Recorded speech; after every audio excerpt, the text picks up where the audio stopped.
खारे पानी में काम नहीं करता। Soap are not effective with hard water, खारे पानी में सोप काम नहीं करता। When soap is used with hard water no foam is formed, झाग ही नहीं बनता है, no foam is formed and dirt can not be washed away. अब आप गंदगी नहीं निकाल सकते। मान लो कोई गांव में रह रहा है और कपड़े में दाग लग गया, हैंडपंप चलाया, चप्पू पानी आया, कैसा खारा पानी आया, उससे उसने कहा कि अब मैं दाग साफ करूंगा, खारे पानी से दाग साफ ही नहीं होता है। क्यों? क्योंकि साबुन से झाग ही नहीं बन रहा है। So detergents are used with hard water, hard water के लिए क्या यूज किया गया? फिर डिटर्जेंट बना, घड़ी घड़ी डिटर्जेंट आता है ना, फिर डिटर्जेंट बनाए गए हार्ड वाटर के लिए। तो सोप से हार्ड वाटर का काम नहीं हो पा रहा था, साथ में झाग नहीं बन रहा था, डिटर्जेंट मस्त झाग देते। ऐसा क्यों होता है सर? सोप क्यों हार्ड वाटर के साथ काम नहीं करता, डिटर्जेंट क्यों करता है? इस डिफरेंस में ये चीज समझ में आ जाएगी। ये भी इंपॉर्टेंट डिफरेंस है सोप और डिटर्जेंट का, इसे समझ में। पहली चीज, सोप क्या होते हैं? सोडियम सॉल्ट या पोटेशियम सॉल्ट भी हो सकते हैं, पोटेशियम भी हो सकते हैं, of long chain fatty acid. Fatty acid मतलब बेटा कार्बोक्सिलिक एसिड ही होता है, डरना मत, कार्बोक्सिलिक एसिड। सोप क्या था? लॉन्ग चेन होनी चाहिए थी कार्बोक्सिलिक एसिड की, उसका सोडियम या पोटेशियम सॉल्ट। डिटर्जेंट क्या होते हैं? ये सल्फोनिक एसिड के सोडियम या पोटेशियम सॉल्ट होते हैं। दे आर सोडियम और potassium salts of sulphonic acids of hydrocarbon. Sulphonic acid क्या होते हैं बेटा? SO3 करके ग्रुप लगा होता है, सल्फोनिक एसिड का हमें भी पढ़ना नहीं है, सल्फोनिक एसिड्स होते हैं।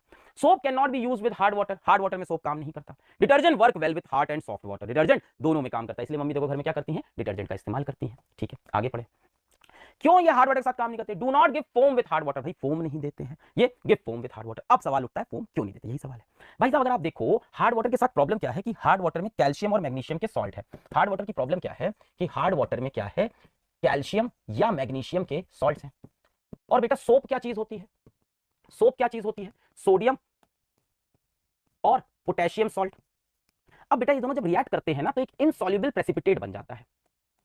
जब इनसॉल्युबल प्रेसिपिटेट बनता है तो कोई फोम नहीं बनता है। यही प्रॉब्लम है कि आप सोप को यूज नहीं कर सकते हार्ड वाटर के साथ। क्या बना लेते हैं? Insoluble precipitate. They form precipitate with salt present in hard water, do not form precipitate with hard water. इस डिटर्जेंट को यूज कर सकते हैं। याद रखना क्या करते हैं? ये प्रेसिपिटेट बना लेते हैं।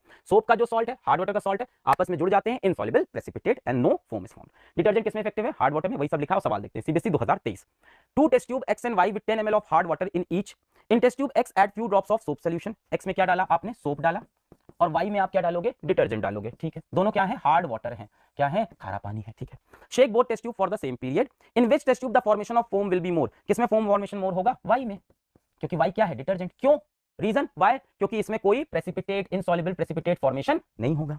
इन which test tube is a curdy solid form? X में होगा। क्यों? क्योंकि इसमें क्या होगा बेटा? प्रेसिपिटेट फॉर्मेशन होगा। क्लियर? यहां पे बेटा जी ये चैप्टर होता है समाप्त।